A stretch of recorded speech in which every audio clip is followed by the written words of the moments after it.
కొంచెం భయం వేసింది మూవీ ఇండస్ట్రీలో రావడం అంటే కొంచెం కష్టం అది ఇది అని చెప్పి. ఓకే. సో ఒకళ్ళిద్దరిని కన్సల్ట్ అయ్యా, like I met Siddharth, Bommarillu Siddharth. కలిసి ఇట్లాగా ఇంట్రెస్ట్ ఎక్స్ప్రెస్ చేసా, ఇలా అనుకుంటున్నాను ఇండస్ట్రీలో రావడానికి, వాట్ డూ యూ అడ్వైస్ అని అడిగా. Then he said, so I looked up to Siddharth, ఎందుకంటే he is also from a similar background like mine, middle class family and all. ఆయన నాకు అడ్వైస్ చేసింది ఏంటంటే, నేను ఎంబీఏ చేసి తర్వాత డైరెక్షన్ మణిరత్నం సార్ దగ్గర డైరెక్షన్ డిపార్ట్మెంట్లో చేసి అట్లా యాక్టర్ని అయ్యాను. So you also should have a backup, నీకు కూడా. నువ్వు బీటెక్ అయింది అంటున్నావు కదా, యూ ఫినిష్ యువర్ మాస్టర్స్.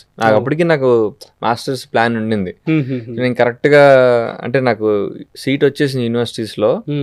నేను యూఎస్కి వెళ్ళాలా వద్దా, ఇటు సైడ్ ఇండస్ట్రీ వైపు వద్దామా అన్న కన్ఫ్యూజన్లో ఉన్నప్పుడు ఆయన కలిసి ఇట్లా అడిగా అనమాట, ఇలా ఏంటి నేను యూఎస్కి ఏమో మా డాడీ ప్రెషర్ మీద వెళ్తున్నా మాస్టర్స్ చేయడానికి.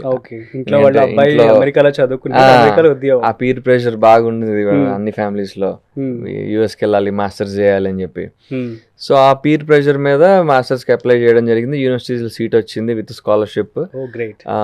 సో వెళ్ళాలా వద్దాని కన్ఫ్యూజన్ లో ఆయన కలిసినప్పుడు చెప్పాడు, వెళ్ళి ఫినిష్ చేసుకుని వచ్చేసేయి.